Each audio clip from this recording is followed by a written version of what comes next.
and welcome back to Darvanalee Designs Studio. For those that don't know, my name's Nicole Reed and today we are going to make a vinyl project bag. So you can use this for your quilting projects, your embroidery projects, your cross stitch or any sort of needlework at all. We're going to be making a medium size, and during the video I explain how you can make the other size, like bigger sizes, to fit the project that you want to make it for. So this is the bag that I'm talking about. Okay, so it's got a vinyl front, it's got a zip in it, it's got a fake binding, so we do it all by machine. You can see it's quite a large bag. Okay, these are the bags that I normally make for sale. So I've had lots and lots of people send me messages and emails and all the rest of it asking when I was going to do a final front bag. Well, it's finally here. So let's get started.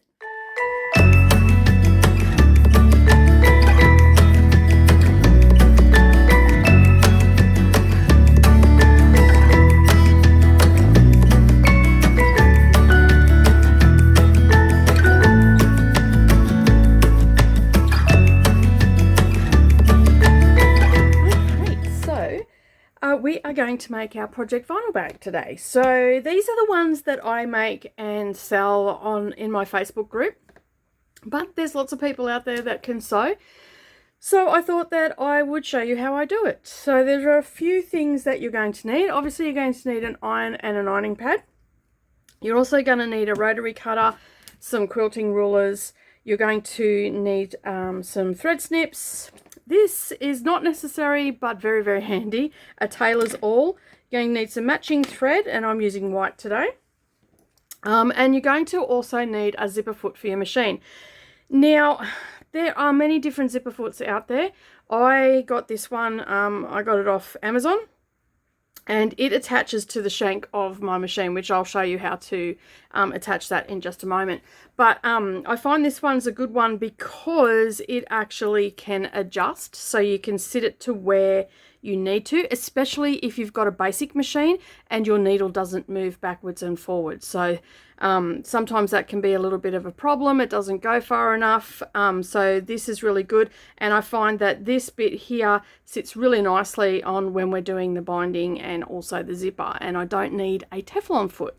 All right, so you're also going to need a screwdriver to put your zipper foot on. You're going to need a zip, and that measures about 20 inches. Okay, we want it bigger than what our project bag is going to be. And then you're going to need some fabric for your project bag.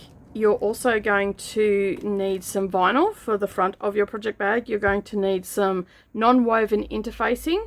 You can use woven interfacing if that's all you've got, that's fine, but I prefer to use non-woven interfacing. I feel that it just, where it's being used, it just gives it a little bit more stability.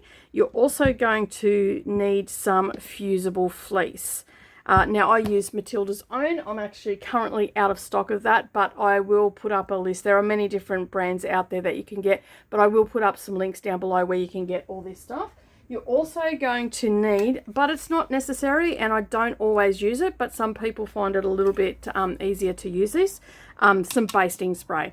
As I said, this is totally optional, so if you don't like the smell of glues or adhesives or anything like that, then just leave this part out. I'm actually going to explain how I do it to you. Do it to the back of the backing of the bag, but I'm not actually going to use it today. My doors are actually closed today because it is threatening to rain and I can't do it in a well ventilated area, but I will explain to you how I do it. And as I said, that is totally optional, so I better leave that down so I remember to explain it to you. Okay, and you're also going to need some wonder clips because we don't use pins with vinyl. All right, so the other thing that you're going to need is some double-sided tape. Again, this is an optional thing to use. I use this basically to make my life just that little bit easier when I'm putting the vinyl into the front part of the bag. All right, and you can't see it, so it's all hidden, and it's acid free as well. So if you are going to use double-sided tape, it's just a little trick that I use when I'm sewing with vinyl. I've used it on, I think it was my vinyl drawstring bag. There is a tip there how to use it for that. So yeah, I do use this quite a bit in my bag making, so make sure it's acid free as well. Again, all the links of where you can get this stuff will be down below for you to make shopping that much easier to get your supplies. All right, so the first thing that we're going to do is we're going to start putting our interfacing onto our fabrics. So I'm going to move all this out of the way, and we'll get started on that. Okay, so the first thing that you want to cut is you want to cut a piece of vinyl. Okay, I just get that from Spotlight here in Australia. It's actually, they have it on the roll, and this one is a 0.2 size is the gauge of it, and I find this one the easiest to work with. I don't have any issues, but as I said, I'll put up some links down below. If you're here in Australia, I'll put a link onto the Spotlight website where you can get that from, so as well, to make it super easy. And they also deliver, so I don't live near a Spotlight. My closest Spotlight is around about, it'd be 2.5 hours to a decent one. So yeah, so I just order it, and they have a flat shipping, so I generally order about 10 meters at a time, and that's usually about once a year that I have to order that. I also use it for other things as well, drawstring bags and all that sort of stuff. All right, so if you find, like you can see here, this is just a scrap piece. This needs to measure on the long side 15 inches and on the short side 10 inches. Now you can see here that the light's reflecting off it, so you can see it quite well. It does have a little bit of wrinkles, so what I do before I start is I just run my hands over it, because you can't iron it, on my cutting board, and you can see there that that is just taking some of the creases out. Alternatively, for trying to get rid of some really serious wrinkles, you can actually get your ironing pad, and you just iron your ironing pad until it's warm. Okay, especially if you're in a cold climate and your sewing room's a little bit chilly, and then you just put that onto your ironing pad and use your hand, and you can see that that crease is starting to go. All right, so I'm happy with that, because that's at the bottom end and it's going to get cut off. The next thing that you're going to need, so that one, remember that was 15 on the long side and 10 on the short side. Okay, the next thing that you're going to need is a piece of fusible fleece, okay, and a piece of fabric measuring 15 inches by 10 inches. Okay, so 15 inches along the top and 10 inches on the short side. Okay, and that is our lining piece. I'm just going to fold all these pieces up out of the way. The next thing you're going to need is 2 strips. Again, these are going to measure 15 inches along, and one of your strips is going to measure 4 inches this way, and your second one is going to measure 3.5 inches this way. And you also want interfacing the same as that. That's your woven interfacing. Now we have a different measurement for our backing fabric. So this is the back, and this is including our binding in this, because we do a rollover binding for this particular one. So basically what's going to happen with this is you've got to cut it a little bit bigger, and we want about 1 inch all the way around our lining piece. So basically here you're going to have your long edge at 17 inches. Okay, so that's 2 inches on to our lining and our strips, because that'll give us 1 inch on either side. And for our short side, we want that to be 12 inches, because our lining again is 10 inches, so we want 1 inch on either side. So just be very mindful when you're cutting your backing fabric that it needs to be a couple of inches bigger than what your lining is. So if your lining, for instance, is say 18 inches, you will need your backing fabric to be 2 inches wider, so 20 inches, and if it say measures 15 inches, you will need it to be 17 inches in the height on the short side. Okay, but this particular one that we're making today is my medium size, so you want it, the backing to be 17 across this top edge, and down the short side we want it to be 12.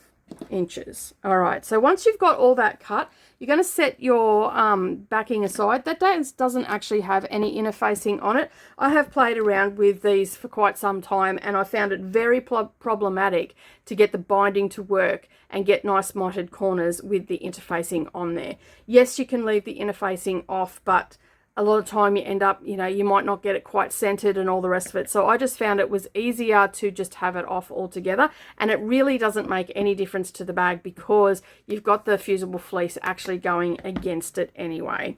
All right, so what you're going to do next is you're going to take your strips, you're going to iron on your interfacing, which I've already done off camera. As I said, these are 15, one of them is 15 by 4, the other one is 15 by 3.5. So we're going to grab our iron and ironing pad, and I'm just going to give, I just felt there that this one has lifted off a little bit, so I'm just going to give that another press. I have my iron set to a medium heat. Okay, we don't want it too hot. For this interfacing, it doesn't bother it too much, but for the fusible fleece, it does can make it sort of shrink up a little bit when it's too hot to hit it. So you want it on a medium heat. Okay, and then that way you can get this all pressed into place. All right, so we're going to take our strips for our smaller one, so our 15 by 3.5. All we're going to do is turn that with the pretty side facing down, and then we're going to roll that over and align our raw edges. And then we're going to press that into place. And we're going to continue along that strip all the way. Okay, and something else I like to use, and it's totally optional, is a clapper, especially for these pieces because they have the interfacing on. They sometimes want to spring open, and it just makes it really easy to work with them, and it just really sets that crease. All right, so set that one aside, and then we're going to take our 4-inch piece, and we're going to do exactly the same. We're going to turn with the pretty side facing down, and we're going to bring our raw edges up. Okay, so once we've set that crease, I'll just set that in place there.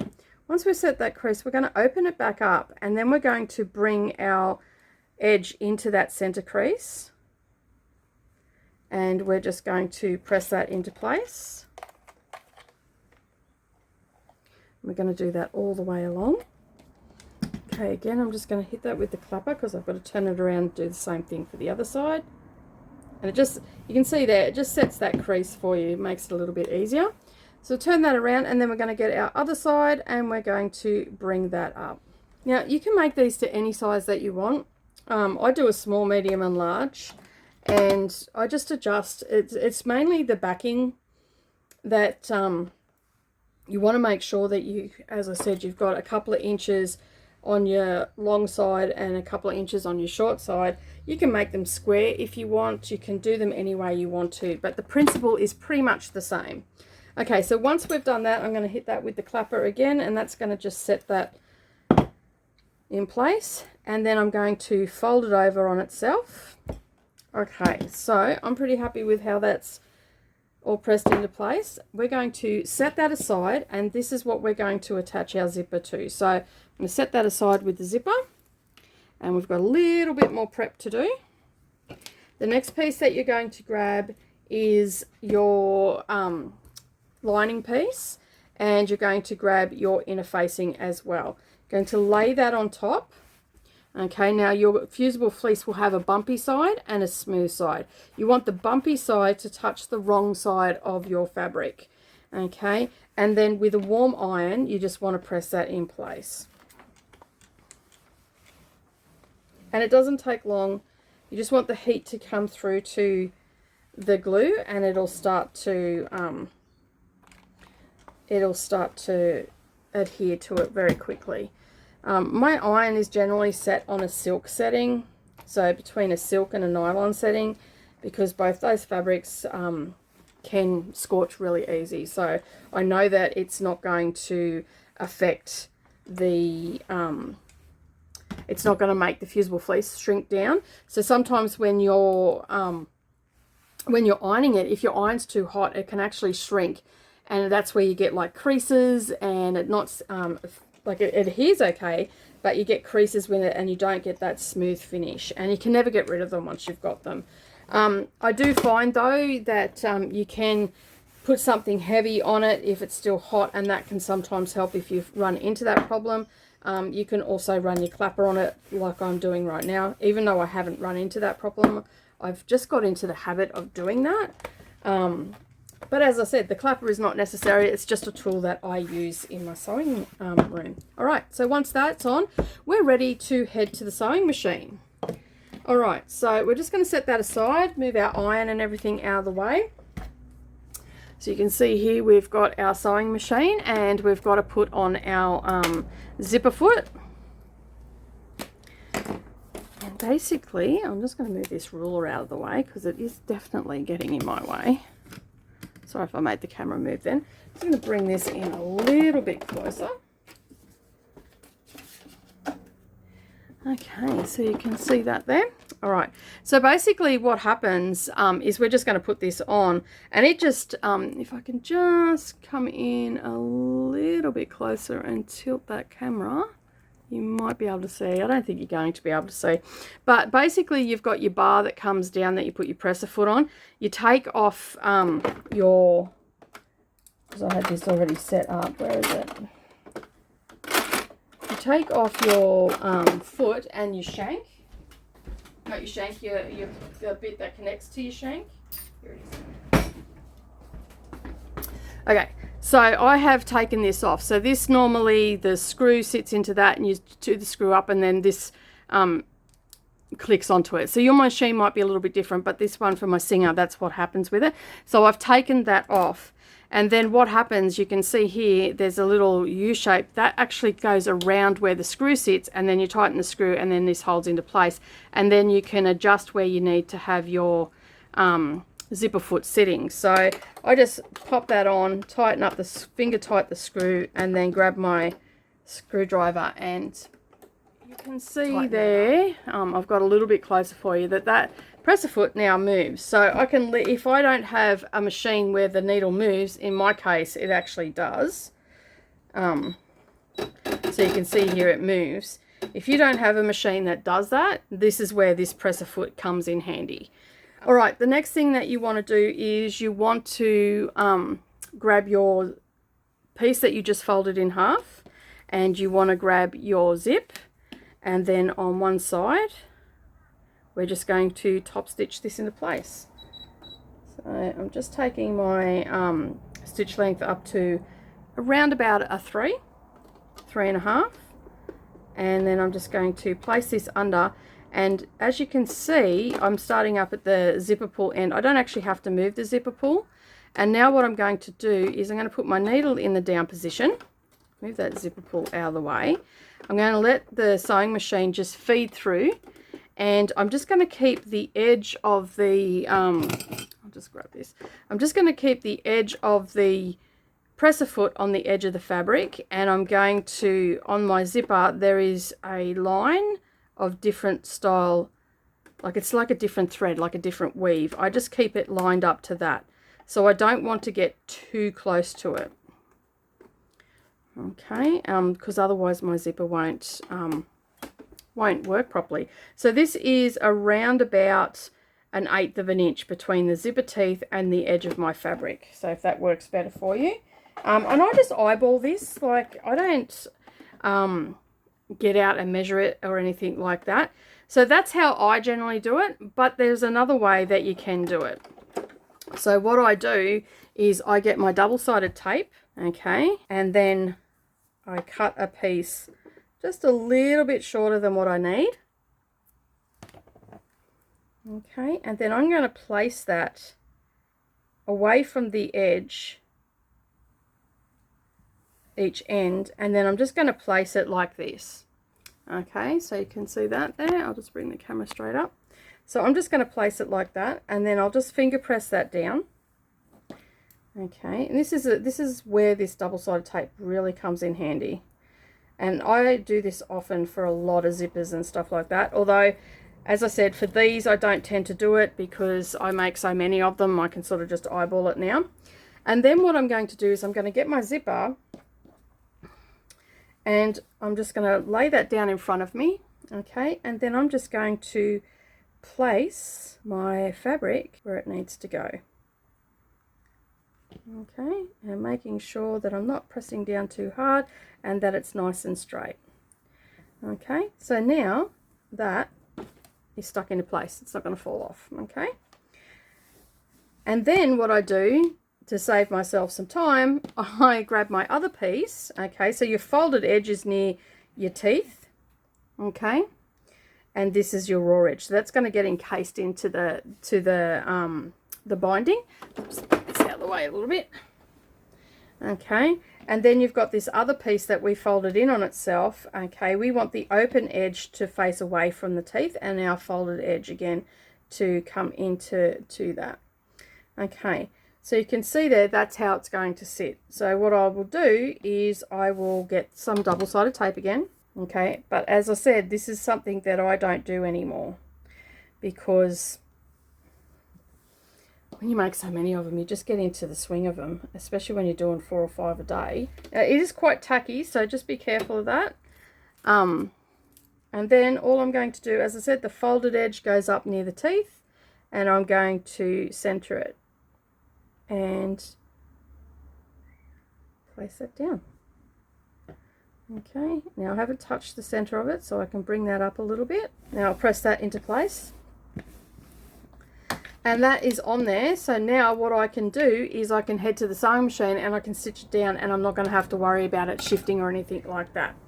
All right, so I've shown you both ways that you can do it. You can just go for it. If you're an experienced sewer, you can just go for it. If you're more of a beginner sewer, then this using the double-sided acid-free tape is a really good way to go. And I did that for a long time with my zips, because zips, quite frankly, scared the bejesus out of me.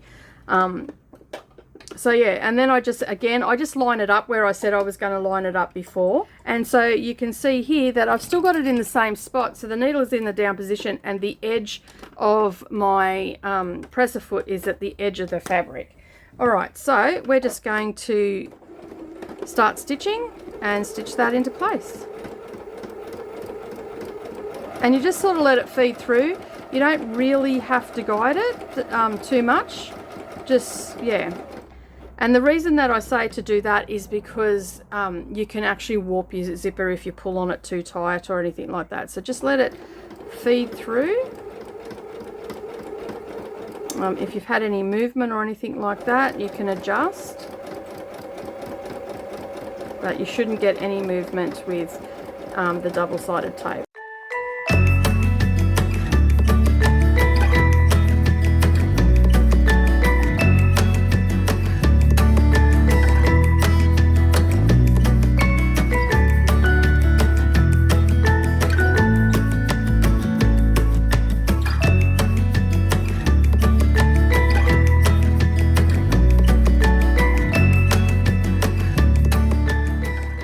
Alright, so they're all stitched into place. There's no stickiness on the back. We get rid of all our excess threads that are going to catch on the zipper and everything like that. We don't want those. They cause all sorts of problems for us. So that is the back. You can see that's stitched in nicely. That is the front, and our zip is working beautifully. Okay, so the next step that we're up to is the vinyl. Alright, so we're just going to set that aside for just a second. And we're going to be using our double-sided tape. Alright, so we just want our straight edge up here. So I've got a nice straight edge here. Okay, and this vinyl is slightly bigger than what I need because I'd rather have a little bit extra than not enough. So basically what I'm going to do now is I am going to, oh, I've got glitter all over this.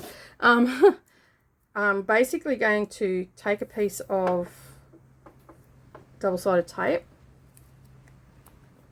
and I'm going to place that along that top edge, and I want to get as close to the edge as possible and as straight as possible without going off the edge of the vinyl. So just like so, and press that down, and then I'm going to turn the vinyl over and I'm going to do the same thing. Okay, and I'm going to place it directly over the top of the one that I put on the other side. If it's out a little bit, that's fine, but just try and get it as straight as possible. The next step is to peel one side off. Just try and do one at a time.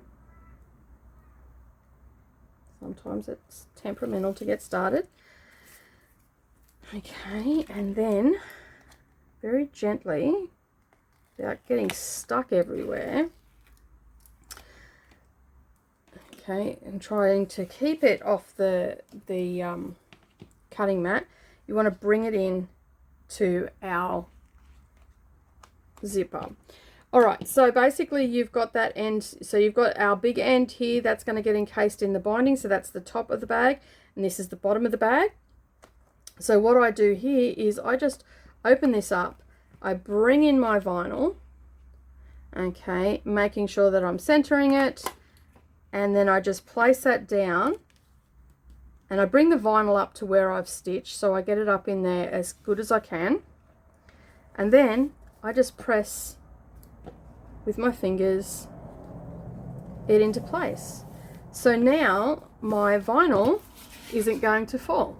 Okay, so that's going to make it super easy to stitch it in the sewing machine. So now what we're going to do is we're going to head back over to the sewing machine, but we need to take off this bit here. If you do not have a machine where this comes off, you should be right, because you generally don't have a really big space here. It's a little bit, usually a little bit narrower. You should be right. If you run into problems, what I tend to do is I just put a piece of tissue paper underneath here. So any sort of tissue paper will be fine. I've also used headbands before, you know, your elastic headbands. So I'll put 2 headbands, wrap over a machine, and that just gives it a fabric, and that will stop it from sticking to it. So for me, I'm just going to remove my piece. And then I'm going to stitch it down, and I'm not changing feet or anything like that, because my presser foot is actually going to be on the fabric, so I don't need a Teflon foot or anything like that. That's why I can use my zipper foot. I'm going to put the needle in the down position.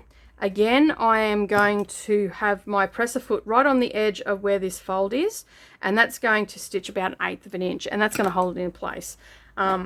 I've had no problems with that stitching point. Okay, if you want it to be a little bit wider, by all means adjust your foot and adjust your seam top stitching, but I tend to just stick with that 1/8 of an inch. And then I just sort of find a mark on my machine, so where my feed dogs are is sort of where I try to keep the fabric. So I use different techniques to get my 1/8 of an inch at a good 1/8 of an inch, not wobbly or anything like that. So it really does help you to guide that. So I'm not sure whether you can actually see that when I'm zooming in, but you can see the feed dogs are there, and I've also got a marker here on my bobbin plate. So I try to keep the fabric to about there, and that gives me a decent size. Okay, so get into the habit of, when you're doing that sort of stuff, get into the habit of using the marks that are on your machine. And it's the same as your base plate has marks on it as well, so you can also use that and different points. Alternatively, you can actually just put a piece of washi tape or something like that onto your bobbin plate for your project, and you can use that to help you. All right, so I'm just going to stitch. I don't worry about back stitching because it all gets encased in a binding, so I don't worry about that too much. And I just make sure that it's sitting nice and flat. And again, I don't force it, I just let it feed through. You can see that it's not catching. The vinyl's not catching on my machine. And the one thing I will say is that you can see here, you want your top and your bottom fabrics to be lining up. Now, if any are gonna go are going to move, you'd want the top one to move so you can't see the back one.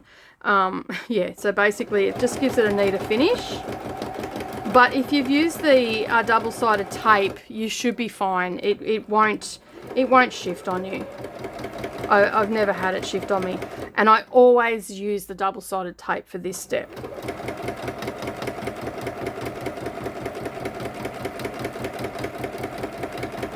It just makes my job a lot easier. All All right, so that is that for the sewing the vinyl in. So we'll get rid of our excess threads. And now we can actually put our sewing machine back together again. All right.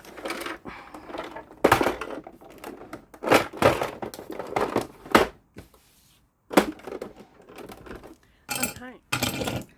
All right, so we have our vinyl piece, okay, and now what we're going to do is we're going to attach our lining piece, and then we're going to basically cut it to size, because you can see here my vinyl's out. I've got this was a piece of scrap fabric and it was a little bit bigger than 15 inches, so I've used that piece. So I'm going to trim it all up, okay, and my guideline, as you can see, is going to be this piece here.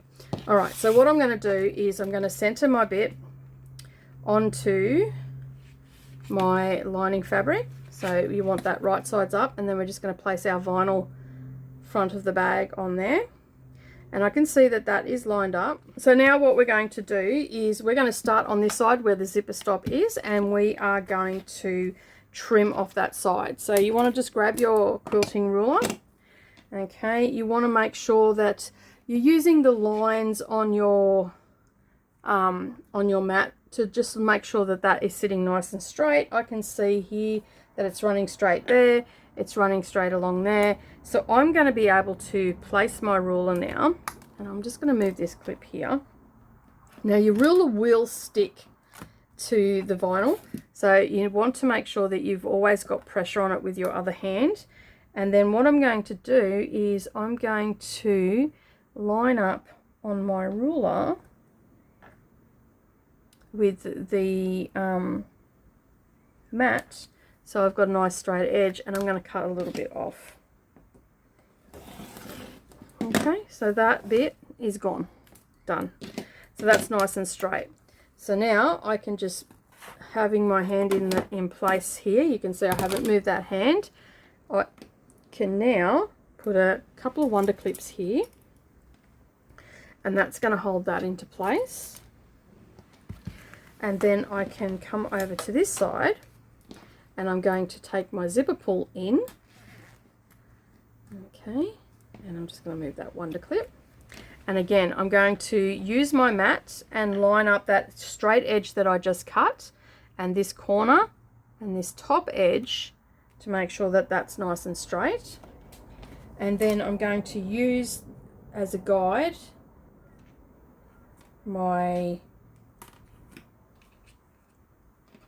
so that just moved, I'm going to use my cutting mat as a guide. Now I'm going to take a little bit extra off this because, as I said, I was using a scrap piece of vinyl and it doesn't quite come to the edge. So this one will be slightly smaller, but that's okay. And now all I'm going to do is make sure that your zipper pull is pulled away, because you don't want to chop that off, okay? Because you will be starting again. And then we're just going to take that bit off. And there we have a nice straight edge. All right, so I'm going to grab a wonder clip and pop that there, so I can bring the zipper in a little bit closer so it sits a little bit nicer. Okay, the next step is to cut this excess bit off the bottom. Okay, so again, I'm going to find a mark on my cutting mat, and I'm going to line that up, and I'm going to line this edge that I cut here, and I'm going to make sure that that is all lining up quite nicely, and then I'm going to trim a little bit off. I need a bigger ruler for that. All right, so I'll make sure that that is all lining up nicely, and then I'm just going to gently put my ruler down and get rid of that excess. Okay, so we now have a perfectly cut lining and front of the bag. Okay, so the next thing to do is to get ready to put our backing on. All right, so I like to put a lot of wonder clips. Get rid of that out of the way. All right, so you can see there that that's the front of the bag. Pretty much looks like a project bag right now. Sorry about the glare, but that's just the nature of the vinyl. We can get rid of our rulers. Okay, the next piece that we need is our backing piece. Okay, so as I said earlier, you can with your backing piece, so we'll just set that aside for a second. We're going to lay our backing piece down. All right. Now, I like to have it lining up on my mat so it makes it easier to put the lining on it.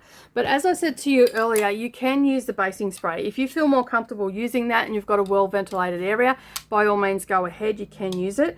I tend to use this more with large bags, so as opposed to this size here. But if you're going to put it on, I suggest that you spray it onto this. Okay, go out into a well-ventilated area. And basically just give it a light spraying, not all the way to the edge because you don't want to get it all over your wonder clip. So I generally just do it in this center part, and that's just going to hold it in place. Okay, so that's if you want to use the basting spray, and you actually don't have to, as I'm going to show you here. Because, you know, I'm all about not using all the bells and whistles and the gadgets and all the rest of it. You still get a nice finish. Yes, the basting spray can make it easier, but at the same time it can make it more difficult as well. So make sure that you have pressed your backing piece. You're going to place it with the right side facing down. Then you're going to get your piece that we've prepared, which is our lining and our front. Okay, now this backing is going to be a little bit bigger. So what I'm going to do, because I've had to trim this down a little bit, what I'm going to do is I am going to line up 1 inch in and 1 inch down with this side here and the same here, and then I know that I can trim a little bit off here. So we've got it, it's got to come about 1/4 inch has got to come off. So I'm going to grab my ruler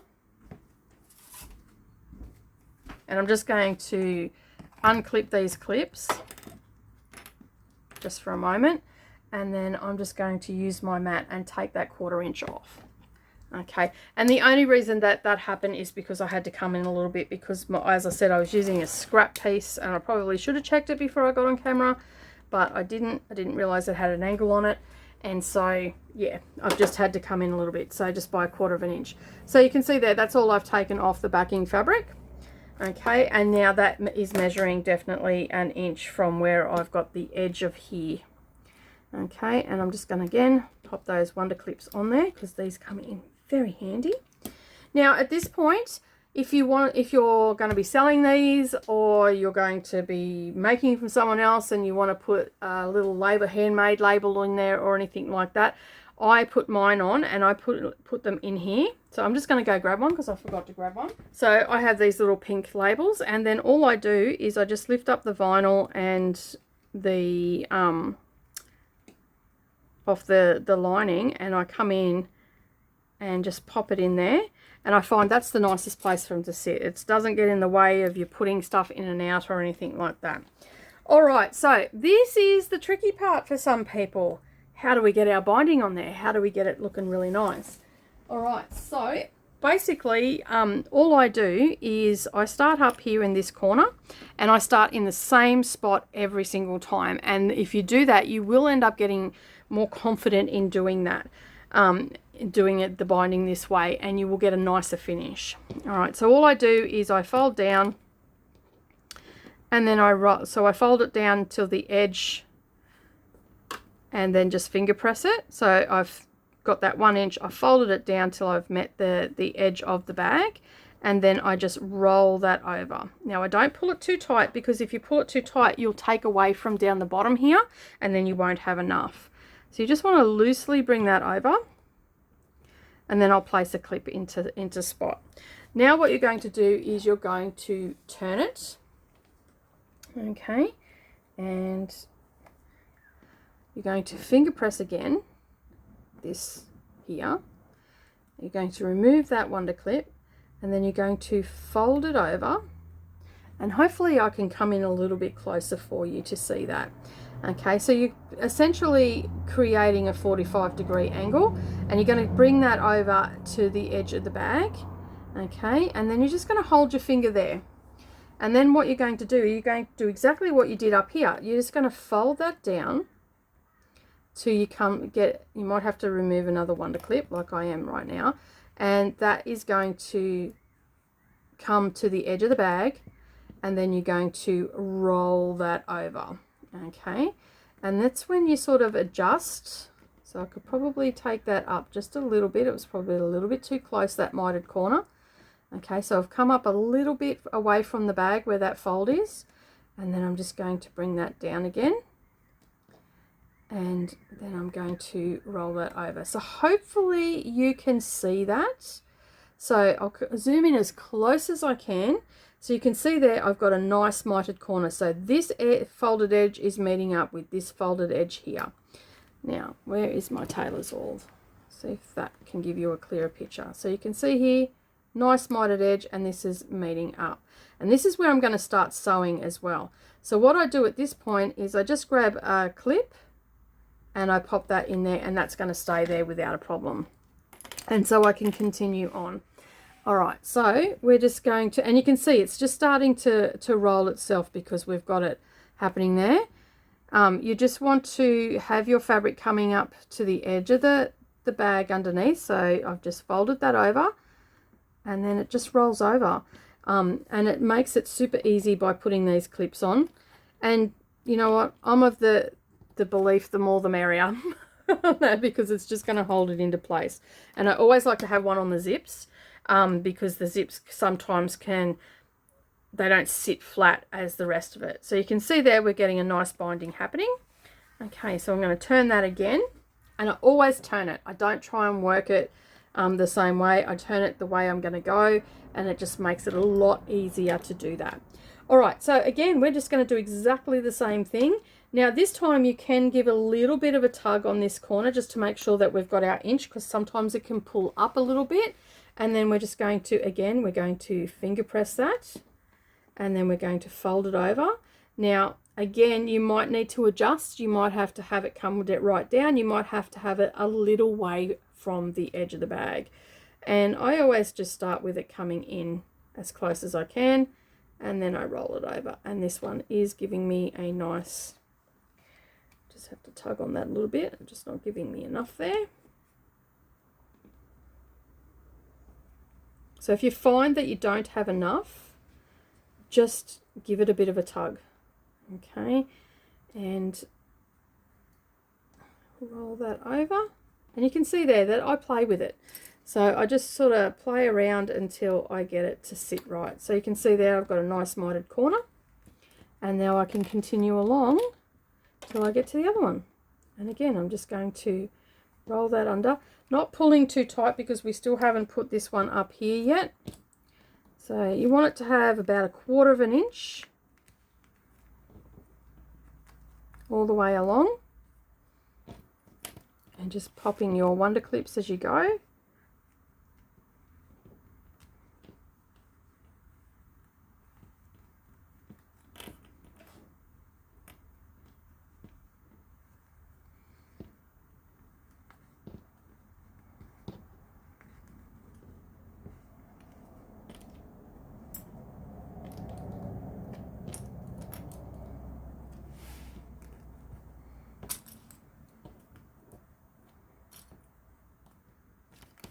Okay, and again we're going to turn that, and you can see when I flip it over the back is sitting nice and flat. Okay, and I like to check it before I start sewing it because you don't want it to be puckering or anything like that.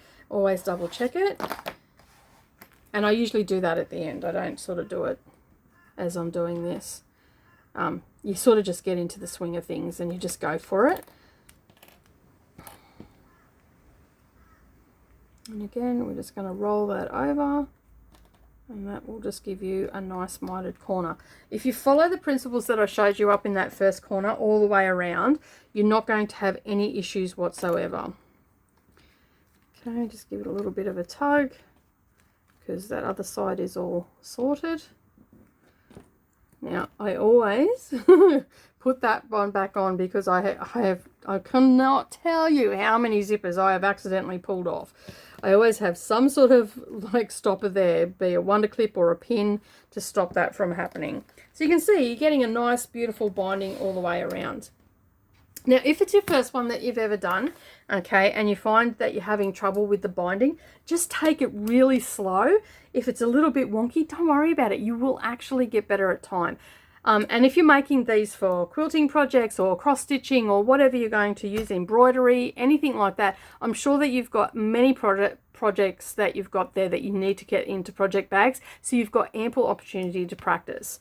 And then if you decide to sell them down the track, you'll be really proficient at putting this binding on and you'll be able to sell them. Now, for those that happen to come across the video that don't want to make them themselves, I do take orders, and you can, I'll put a link down below for our Facebook group, and you can come over there and have a little bit of look of what fabrics we've got. Generally, I send you to the website, and if there's some on there. Other times I'll send you to the website where all our fabric is, and you can pick your own fabric combinations. All the prices and everything are in the Facebook group if there's nothing on the website, because it's a fluid page, that one. It comes and goes because of the demand, and you know, if I'm busy or stuff like that. All right, so this is the time to double check that your back is looking nice and smooth, and it is. I'm pretty happy with that. It's looking neat and tidy.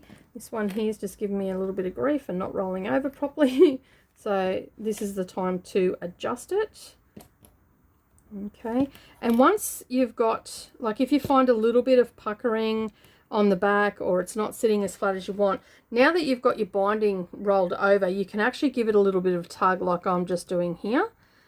And then I'll grab another one. So as I said, I'm of the party that likes to have a lot of wonder clips on my projects.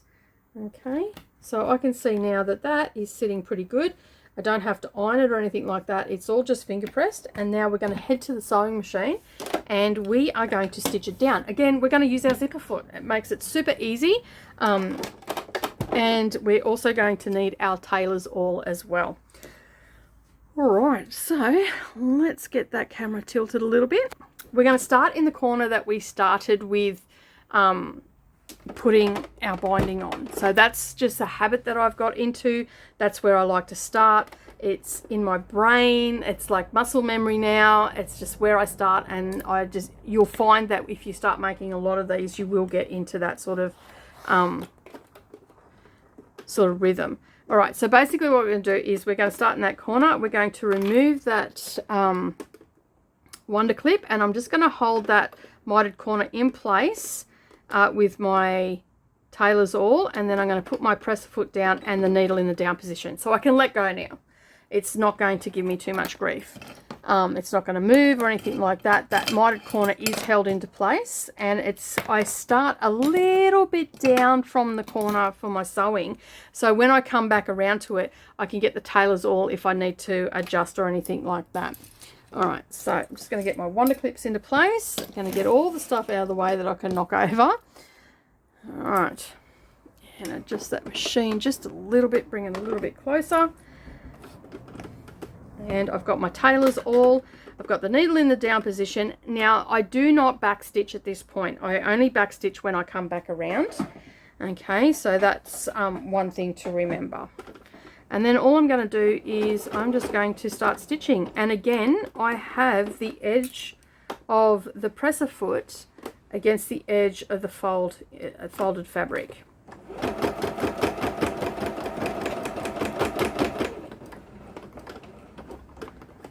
And again, I'm going to take that off.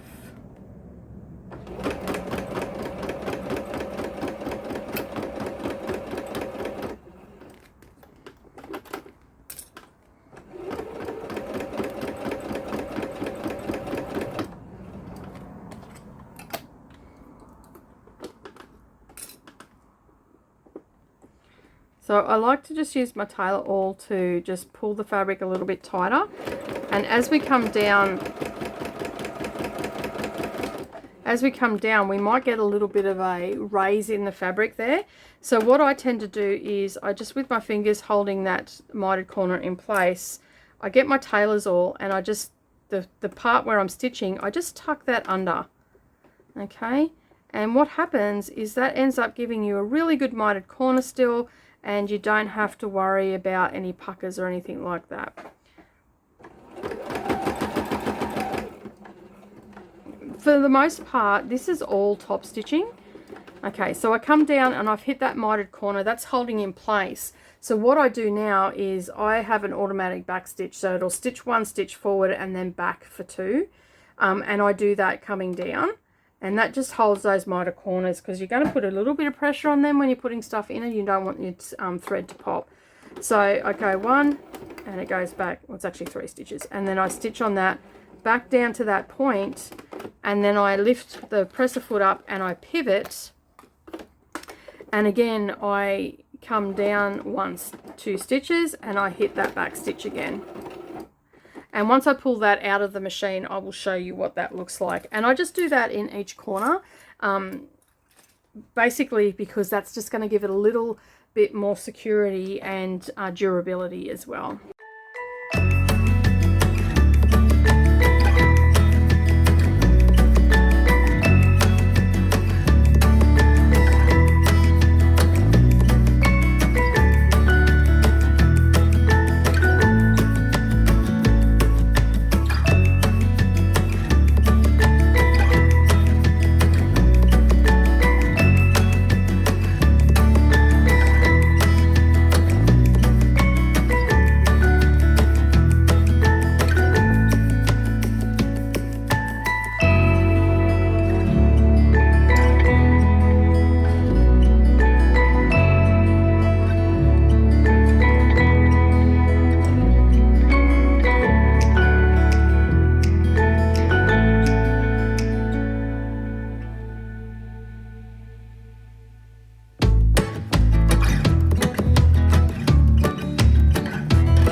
Okay, so I'm coming down to where we started.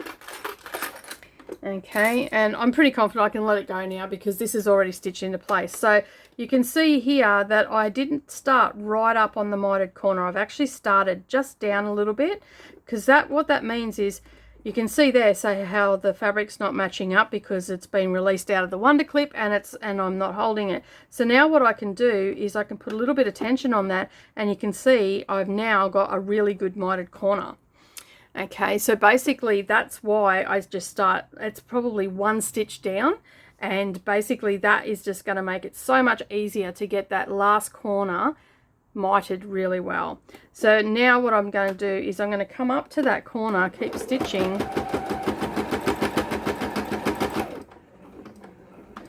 and my machine is making a hell of a racket today because I need to change the needle, and I forgot to change it before I started, and I've done a bit of sewing, so I'm sorry about that banging. Okay, so my presser foot now is holding that mitered corner into place. So now what I'm going to do is I'm going to stitch up to it, and like I've done on the other ones, I'm going to do the back stitch, then I'm going to come back up to it again. And this is why I don't need to do a back stitch at the beginning, because this is where I'm going to do a back stitch. So I'm going to come down 1, 2 or 3 in that case, and then back, and then I will come forward and lift my needle up out of the down position, and now I can trim off the excess.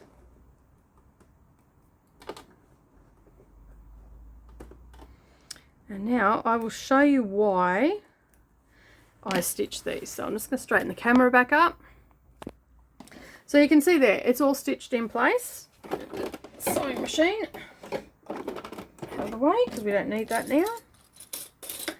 Okay, so you can see it's all stitched in place. We've got a beautiful bag. The zip works well, and we don't have to worry about losing our zip now. It's all secured. Our back is beautifully done. We've got a nice 1/4 inch all the way around, so you can see the sewing there. But what I'm going to show you now is why I do a little bit of that back stitch. So you can see here, I don't need to stitch these down. Now they're not going to lift up or anything like that, but you can see there I've got a nice secure corner, and that's not going to come undone. Okay, and that's why I do it on each one, and on the back it just looks like that. Okay, But that's it. That's your project bag. You can fill it with all your goodies. As I said, you can make these in all different sizes. Just remember that whatever size you make your front, your backing needs to be 1 inch bigger all the way around. Okay, so if your measurement measures 15 inches across this way, your backing needs to be 17 inches across that way. If it measures 10 inches this way, then your backing needs to be 12 inches that way. It doesn't matter which way you do it. Okay, whatever size you do it, you just need to make sure that you have the backing 1 inch all the way around, and that's going to give you that beautiful binding that we've just got on there. And the best part is there's no hand sewing involved, and you've got a beautiful bag to boot. Okay, so thank you so much for joining me today. I really do hope that you enjoyed making the vinyl bag and you found it easy to follow along with. I can't wait to see all of your makes over in the Facebook group. The link is down in the description, so you can come over and join in the fun over there and share. And alternatively, if you're only on Instagram, you can also share. Just remember to tag me over there as well. All right, that's it from me this week. Have a great day, everybody, and I will see you all again next time for another great sewing tutorial.